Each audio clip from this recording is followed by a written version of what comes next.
Welcome to CWJah Talk number 19. My name is Greg Stafford, and this show is a part of an ongoing series where I'm presenting evidence that I and others believe represent the best available information that shows that Jesus is the one that is discussed in texts that were written, preserved, and believed by people before he was born, and that are of such unique quality and content that their application to him is different from anything else. And while we as Christians recognize, and while we will even discuss today different views from ours, including different Jewish views as it pertains to the text that is the subject of our discussion, namely Psalm 22, so that people can understand how some of these documents are understood and how some of the different readings are presented. And then you can decide for yourself what kind of evidence we have. Now, prior to this show, I've shown you three texts. I've shown you a text from Isaiah chapter 53 in the Dead Sea Scrolls, from what is pretty much a complete copy of the book of Isaiah, written 100 or more years before Jesus was born, that talks about things that would be fulfilled by an individual whom, though Jews at times interpret as a people, we see as fulfilled in Jesus, based on the things that are recorded in what he did. And that text in Isaiah, as I mentioned, is fairly universally accepted as having been written well before Jesus was born. The same is true for the text that I showed you for Micah chapter 5, that speaks about a future ruler who would come from Bethlehem, but whose origins are from early times. And it says that that one would come and stand in the name of Jehovah. Even the Greek translation of the Hebrew text of Micah 5 that we have is datable to before Jesus was born and uses a form of the divine name right there in the Greek text. So after that, I showed you a copy or scrolls of the book of Zechariah, one fragment of which contains the section that we refer to as Zechariah 12:10, and which speaks of one who would be pierced, and over whom many would lament or wail, weep, like they would wail over a son as a firstborn. And that text as well, along with the text from Micah, are fairly universally accepted as dated before Jesus was born, 50 to 100 or more years. Today's text is a little bit different in that respect, in that there isn't the universal agreement on the dating of the text to well before Jesus was born, or even to before Jesus was born. The text I'm going to show you that contains the earliest section of Psalm 22, 16, or 17, depending on which Bible you use, comes from a scroll that is referred to as the Nahal Hever Psalm scroll. And here's the fragment that contains the section of the text that we're going to be discussing. I'll put it in a split screen for us.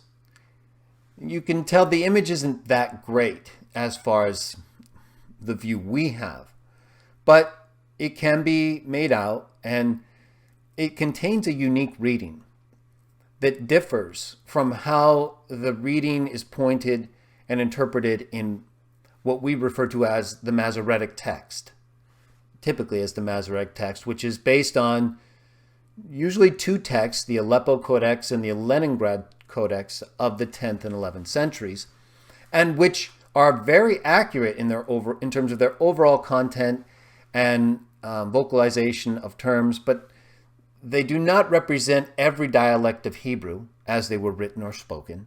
And there are differences with the Masoretic Text and the Dead Sea Scrolls. We're going to talk about a couple of those. Now, in terms of this text, here's a clearer image, and we'll talk about it more in just a moment. So here you have what is a little bit clearer photograph, and then you have above it a transcription of the Hebrew letters into more common or modern Hebrew script. So I'm circling the word here. If you look over to the left where this black bar is, so the word to the far left isn't our primary word of, I'll say, concern or issue. It's the one next to it to the right. And since Hebrew's from right to left, that's why I'm referring to it this way. But I'm trying to give you reference. I'm trying to give you a point of reference so that you can combine your sense of this text with this one. Right below that, right below what I'm showing you above in this more colored image, right below that is the actual image. This is too. It's just been enhanced a little bit so you can see it more clearly. This image here is, and I'll put these links below, at the deadseascrolls.org site as the archived image.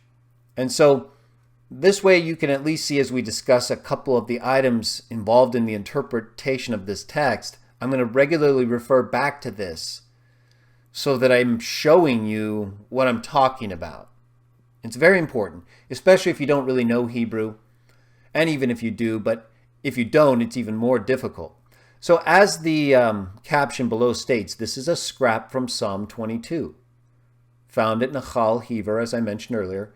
This is its technical reference, 5/6 HEV. This is column 11 and fragment 9. And as it notes, it has enhanced the area under investigation, this line right here, where the black line descends and then cuts across to the right.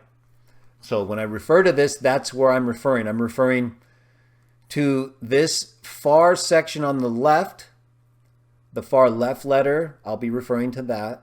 The far left word, and then the word next to it here.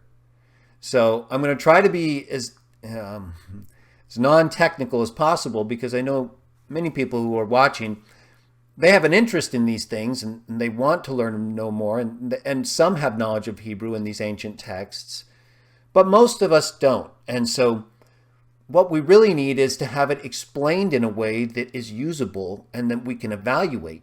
It doesn't matter how much we know, right? If we can't explain it, if we can't give people the information they need so that they can understand what it says, then how smart are we, really? So that's the goal, and that's what I'm going to try to do here so that we can understand these texts. But unlike the prior 3 shows and 3 texts, Isaiah 53, Micah 5:2, and Zechariah 12:10, basically, or more of Zechariah 12, but 12:10 was the key text. This text is dated to pretty much the 1st century. So this could have been a text that was used by people, again, in areas that were alive during the time when Jesus was born. And so it's often put to around 50 to 70 CE, or usually before the destruction of the temple. So the dates you're going to see assigned to this are after Jesus was born and after he was killed. And so it's common for Jewish interpreters of these biblical texts who don't believe in Jesus to say, well, this text is not dated to a time before Jesus was born. So Christians could have just wrote this text or changed it. I mean, we know, of course, the book of Psalms was in existence before Jesus was born, because we have a copy of a text right here. This is from the Qumran caves, whereas again, this is from Nahal Hever. They often get confused and lumped together, but try to at times know there are different collections of texts.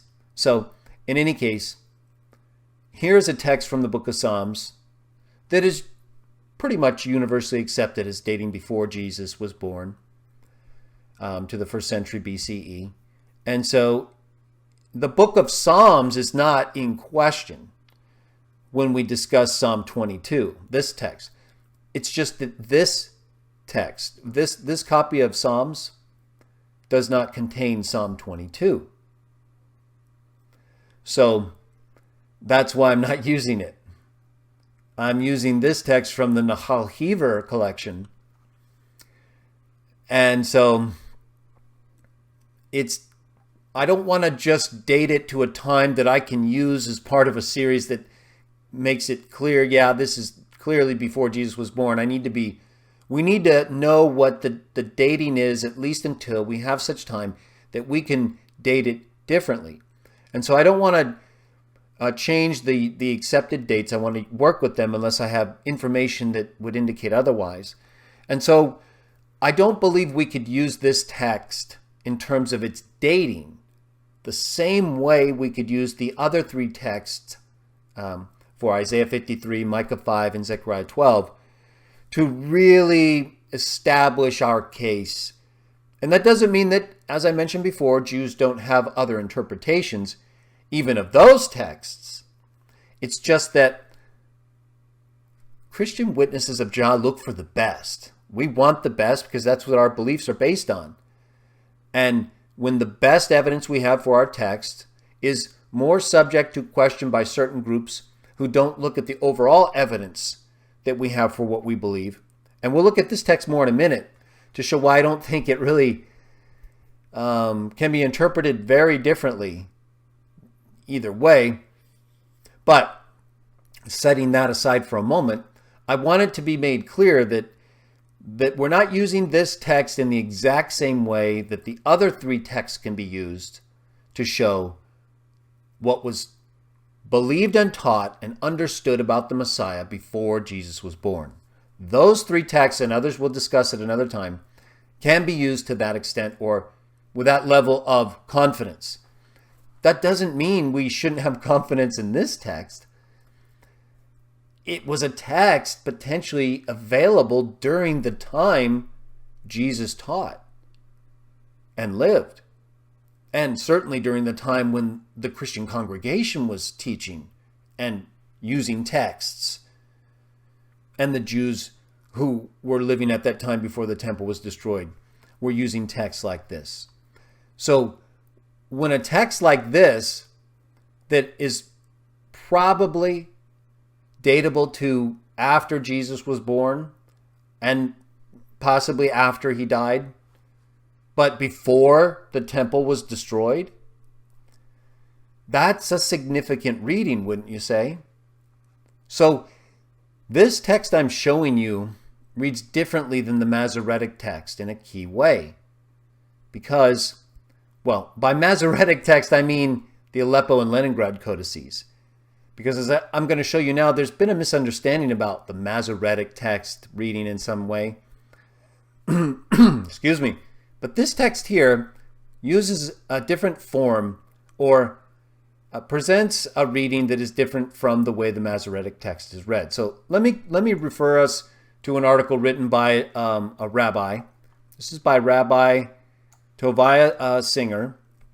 It's a fairly comprehensive response to a Christian question. And, you know, when I read it, he gets into differences, obviously, with Christians and Jews, and some of it's a little heated, kind of like what Trinitarians and non-Trinitarians go through at times. So if you're going to read it, be prepared for some of the rhetoric that is often exchanged between Jews and Christians who do not accept the same view of Jesus and who get into these issues, and it can become a little, I don't want to say personal, but emotional, because it's about our belief. It's about our faith. And when people question it, whether Jewish or Christian, you know, we try to react the right way and present good evidence. And I think that's what the rabbi tries to do. And in many ways does a good job of showing the reason for why Jews believe the way they do. But let me read this text in the New World Translation so you first understand the position that we're taking. And that is that the text refers to a specific type of activity that is applicable to Jesus. Now I'm going to read Psalm 22, 16 through 18. These right here. You can follow along with me in any Bible you choose to use. I'm going to read the New World Translation, because I believe it'll be useful in terms of our discussion. So Psalm 22:16. This is David talking. He says, "For dogs have surrounded me, the assembly of evildoers themselves have enclosed me. Like a lion, they are at my hands and feet. I can count all my bones. They themselves look, they gaze upon me. They apportion my garments among themselves, and upon my clothing they cast lots." So there are several things here, really, that are, according to the New Testament, uniquely fulfilled in Jesus.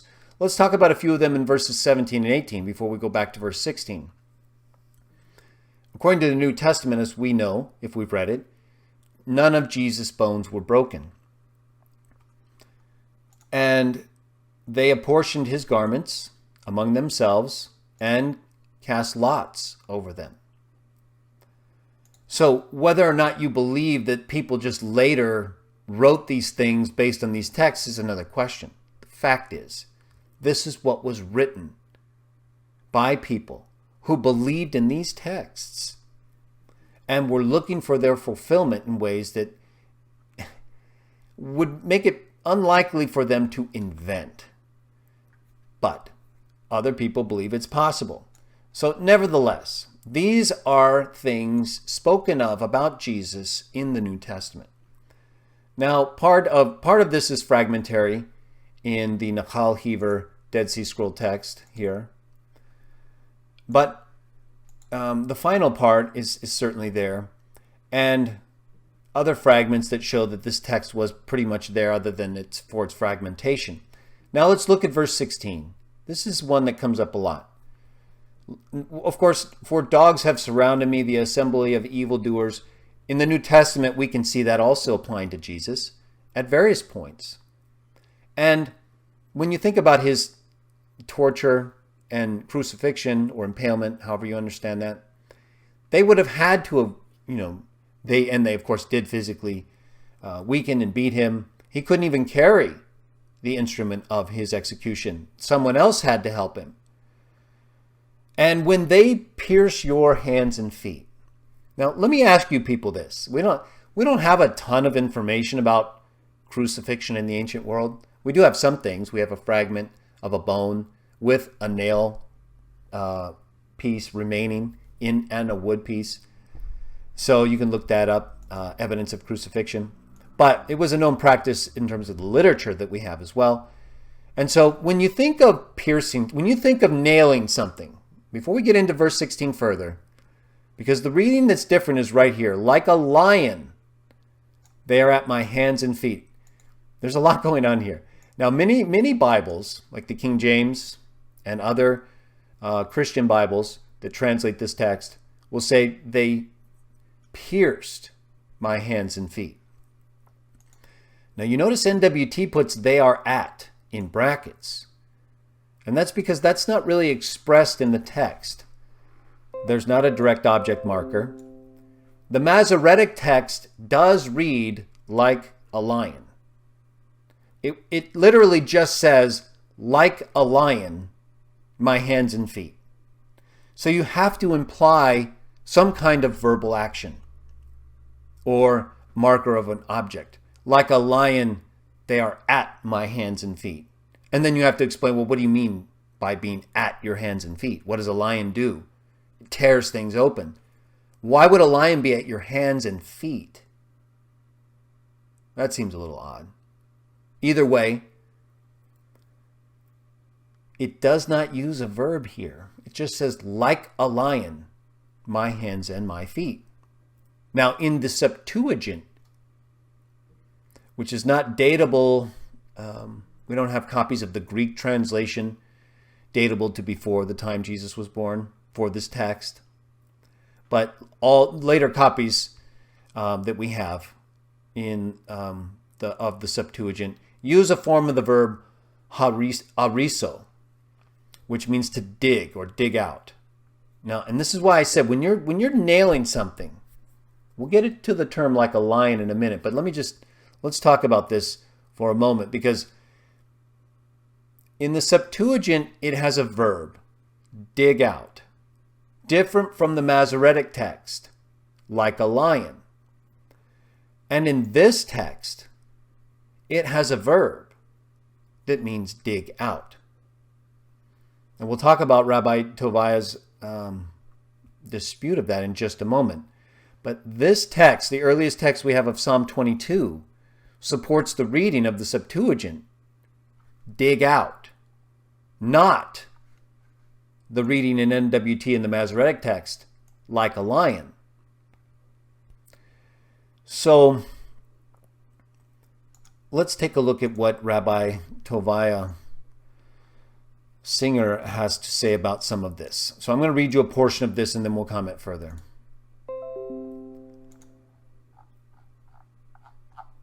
All right, and I'll put the link below. This is at outreachjudaism.org. A lot of different comments here that I'm going to skip by. And so here, I'm going to start right here. Notice that the English translation from the original Hebrew does not contain the word pierced, right? We even in the NWT, Rabbi Tovia Singer would be pleased with this in NWT because this is essentially what the Masoretic Text reading states. Well, basically, we'll get to that more in a moment. So he's saying here, the King James Version deliberately mistranslated the Hebrew word ka'ari as pierced rather than like a lion. And I don't believe that's correct, and I'll explain why in a minute, but there's a reason why he says that, and that's the same reason why NWT uses like a lion instead of they pierced. And keep in mind, NWT is a Christian committee, so they didn't choose the reading, whether they knew of it or not. They probably did, because it was found in the 1940s. But either way, they may not have. May have been cataloged later. So, but there are other texts they could have known, and they knew about the Septuagint, I'm sure. Ariso, dig out. So if this text says dig out, why does Rabbi Tovia Singer say the King James Version deliberately mistranslated the Hebrew? Well, the King James is supposed to be following the Masoretic Text, but rather than get into that further, let's just follow further along with Rabbi Tovia's comments. So what he says is, the Hebrew word ka'ari does not mean pierce, but plainly means like a lion, just like in the NWT. Okay. The end of Psalm 22:17 or 16, therefore properly reads, like a lion, they are at my hands and feet. However, it does not say they are at. That is not in the text. NWT, at least, puts that in brackets.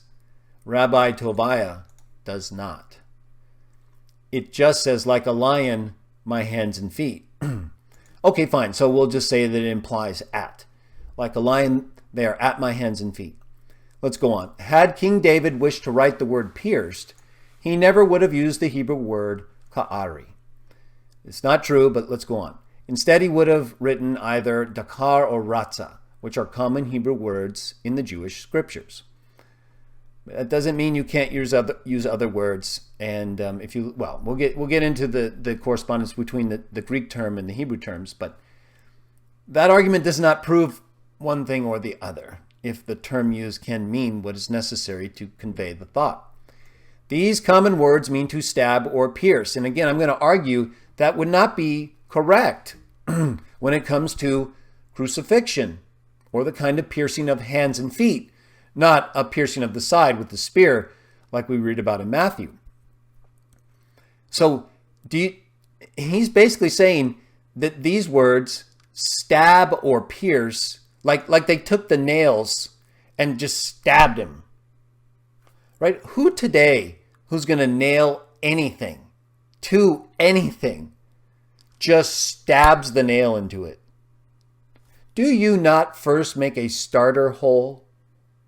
Do you not first dig out a little bit at least so that it goes through and holds? Yes, you do. And it makes for a stronger nail, and the nails don't bend, or, depending on the strength of the nail, but that can happen. So you usually tap it in, you get a starter hole, you dig out a little hole. Rabbi Tovia does not seem to understand that or recognize the difference between stabbing and piercing and digging out something through that you're nailing and that's got a hold. It wasn't just a torture, let's see how much pain you can cause by piercing. They were digging out his hand and his feet so they could nail a hole and hold his body. Let's move forward here. So, bear in mind, okay, he says, needless to say, the phrase, they pierced my hands and feet, is not too ingenuous Christian contrivance that appears nowhere in the Tanakh. Well, first of all, Isaiah 53:5 says the Messiah would be pierced. Zechariah 12:10 says he would be pierced. And it doesn't have to be written every single other place or other places in the Bible in order for where it is written to have meaning if that's what the text says. So this is just another bad argument. And he goes on, bear in mind this stunning mistranslation in the 22nd Psalm was not born out of ignorance. Christian translators were well aware of the correct meaning of this simple Hebrew word. So now he's mind reading. But we'll just assume that he fully believed they had no alternative. Fine. They fully understood the meaning of the word ka'ari and deliberately twisted their translations of the text. Remember I said it would get kind of like the Trinitarian, non-Trinitarian discussion, so prepare for that. I'll put the link below. The word ka'ari can be found in many other places in the Jewish scriptures, and they correctly translated ka'ari like a lion. In all places in Christian Bibles where this word appears, with the exception of Psalm 22. But the problem is, in those texts, it's not used in the same way. And we're not going to get into all of those places, but again, as I pointed out continuously, there's no verb used. It just says, like a lion, my hands and my feet. So the implied verbal action is what is going to make a determination, whether it's lion or something else, when it comes to fully understanding the text. And so even if we translate ka'ari like a lion, we still have to understand the implied verb. What's the lion doing at this figure's hands and feet? Show me another text where a lion is at someone's hands and feet. That doesn't even seem possible. Unless you're, maybe you're on your back and, you're pushing up with your hands and feet and the lion's like snapping. I guess I'm trying to figure out how, but it just seems more so like, and even if that's the case, right?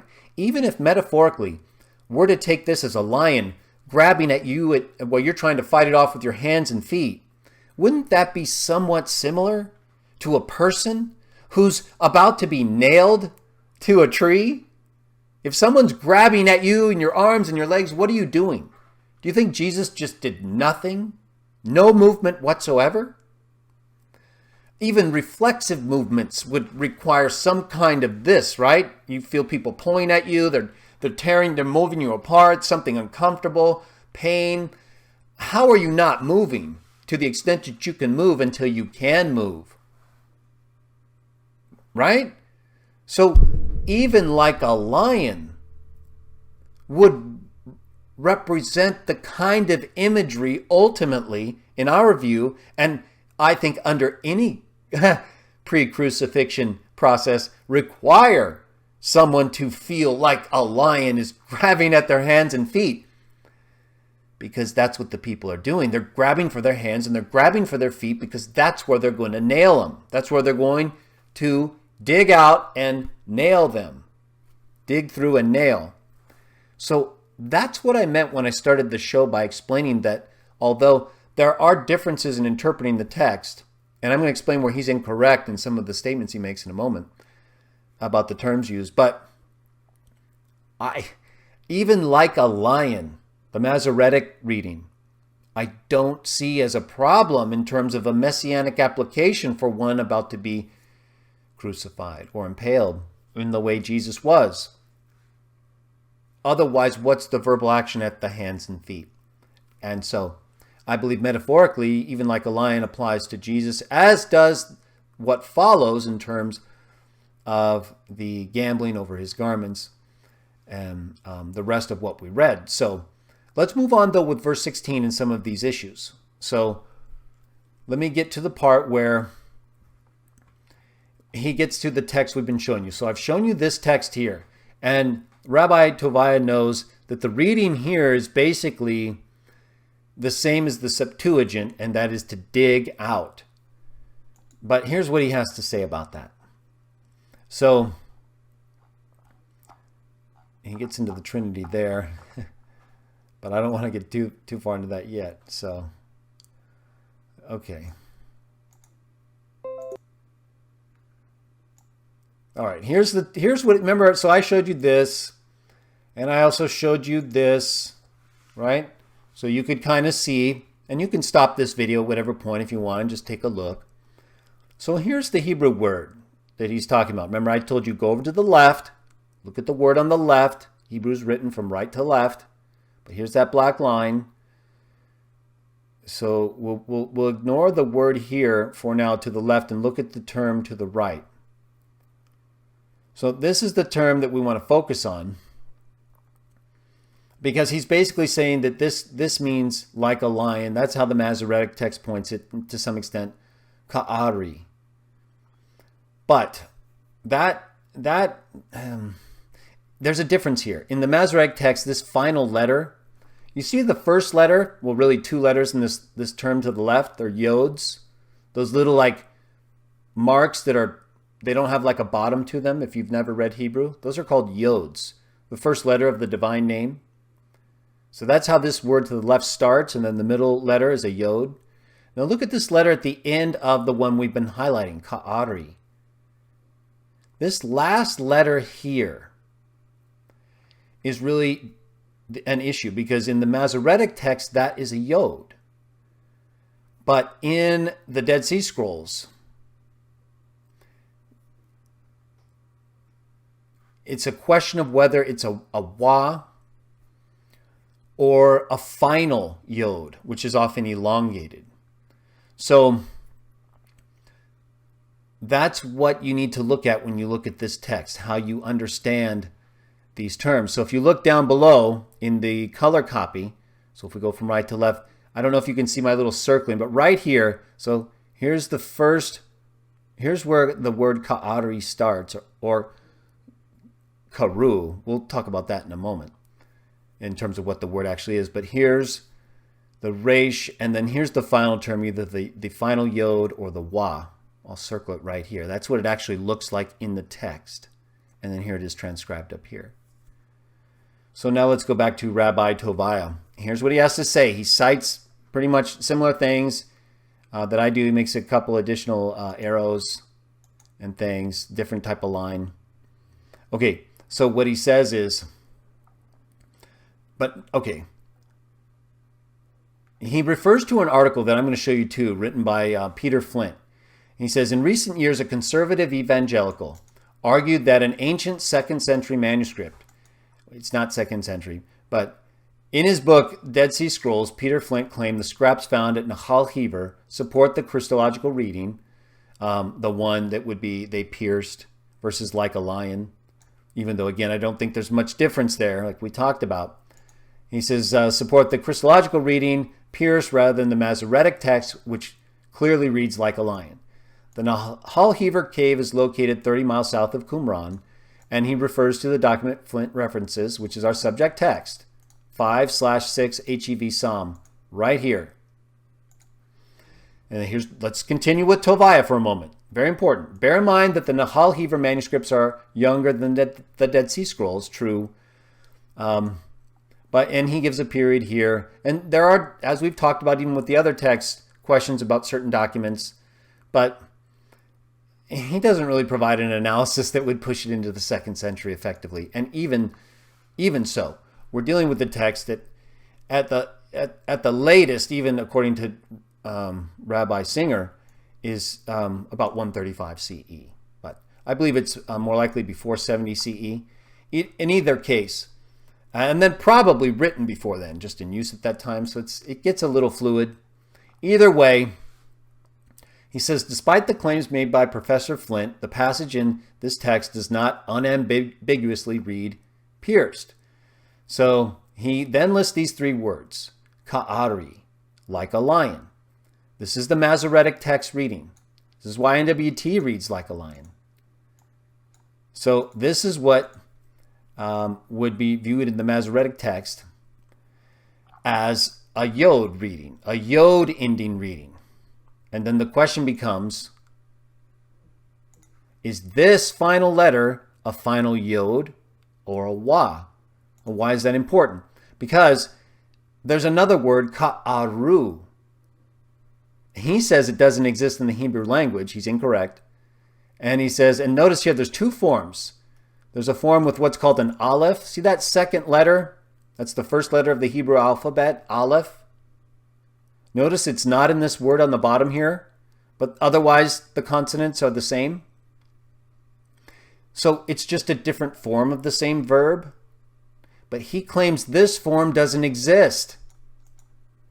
He says Christians claim this non-existent word means pierced and appears in the Nahal Hever cave. And actually it does, right? He's even showing it right here. And I've shown it to you right here. And here, it's a little less clear. But here. And so let's go back to him. Why does he say that then? Because he thinks that's an elongated yod. But let's go on. So he gives the form of the verbs. This is the Masoretic Text reading. Ka'ari. See the yod at the end right there? Look at that ending. And now look at this. See that right there? It's longer. But look at here. You've got to find... I mean, there's different reasons because you have a yod beginning the next word. There's different rules that need to be considered when you're looking at the forms of final ending words or letters at the end of a word. So setting that aside for now, the word in the Masoretic Text has a yod at the end.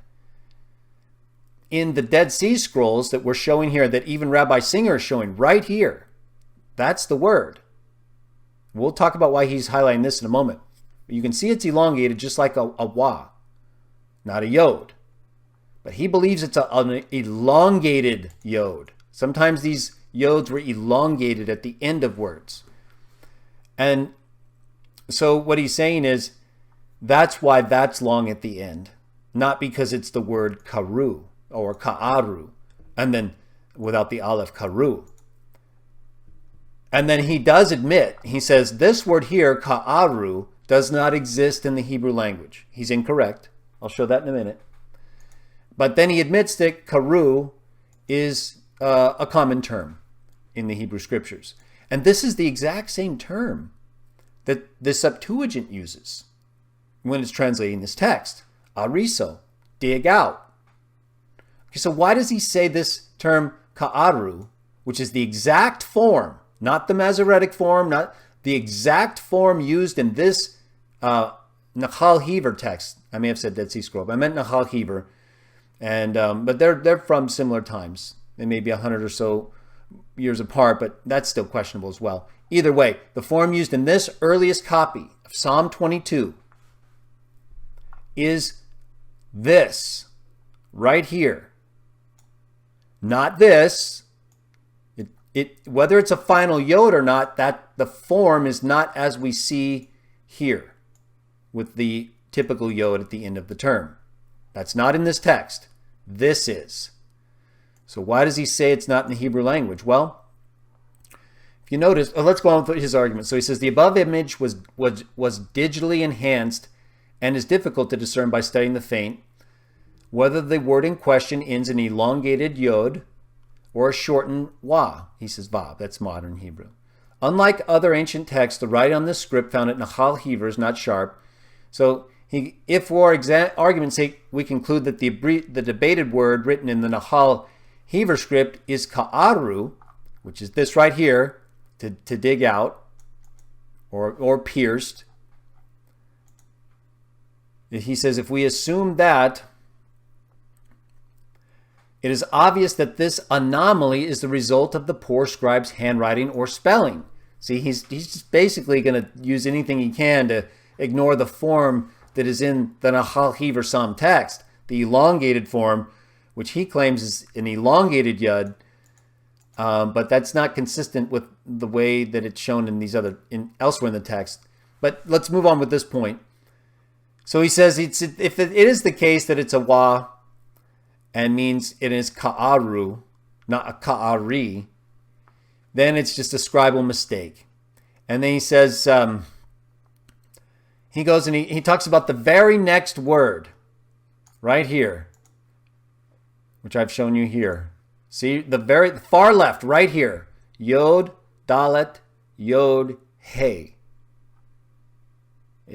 So let me just have him explain it, because then you'll understand. So he says, he's using this to try to criticize the scribe to justify his argument that it's likely a spelling mistake, the wa at the end versus a yod. He says the very next word after the debated word is my hands. The Hebrew word in Psalm 22:17 is yadai. The Nahal Hever scribe, however, misspelled this word by placing an extra letter hey at the end of the word. Thus, the Nahal Hever text reads yada with a hey at the end instead of the correct yadai without a hey. The Hebrew word yadeha means her hands, not my hands. But he's incorrect. In the Dead Sea Scrolls, the Dead Sea Scroll dialect is not the same as the Masoretic dialect, and frequently would use a final hey at the end of terms. I'm going to read just one text here from this article, Languages of the World, the Hebrew of the Dead Sea Scrolls, by Isya Peretzweig. I'm not sure if I got that right, but I'll put the link below, and there are many other references you could use. But notice here what it states. The writing in the Dead Sea Scrolls confirms the pronunciation of the masculine but not the feminine form of the suffix as ksa, since the final a is represented by the letter hey. She's talking about the Hebrew word for hand in the Masoretic system. You can read this on your own later. But she goes on to say, when the suffix for your in your hand refers to a man, the Dead Sea Scrolls spell it yud, dalet, kav, hey. So now he has no real reason to criticize the scribe the way he did. And so what he says is that in order to create the word, right here, in order to create the word, he's saying basically they're just inventing it. Remember what we read earlier about the King James Version. In order to create the word dig or excavate in the Hebrew language, the aleph would have to be removed from the word ka'aru as well. And he says again, ka'aru is Hebrew gibberish. Now let's go to Flint's article, an article written by Flint, the person he criticized, which is written, this is from page 23 of the Dead Sea Scrolls Southwestern Journal of Theology, volume 53, number 1, fall 2010. And on page 23, he talks about the original reading of Psalm 22. I'll make it so you can read this better. There you go. And notice what he says here.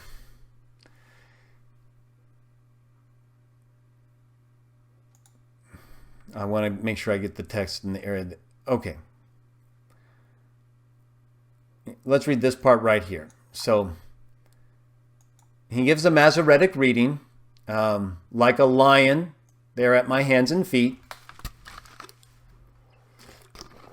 And then he states, the Septuagint, supported by the later Syriac, translates as, they have pierced my hands and feet.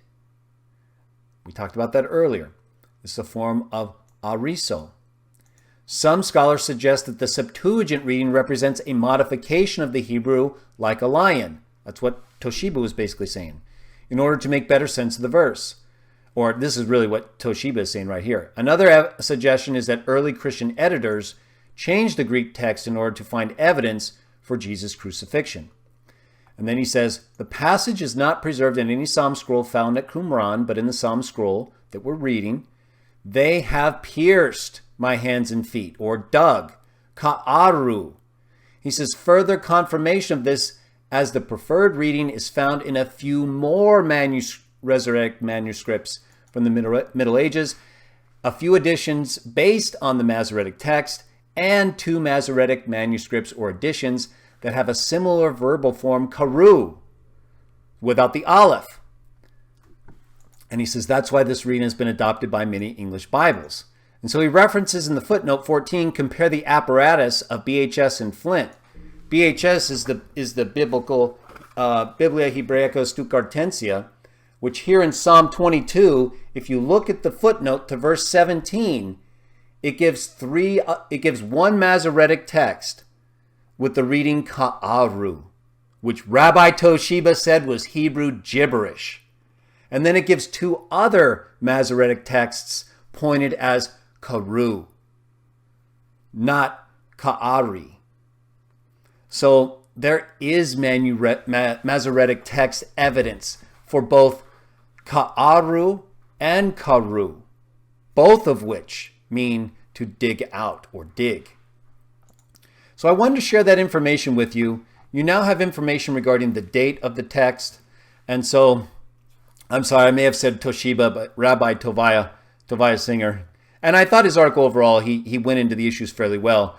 I just disagree with him on several points, specifically that point, or several points we discussed, namely the final hey and the form ka'aru with the aleph, which has Masoretic text evidence. It's not Hebrew gibberish, as he claimed.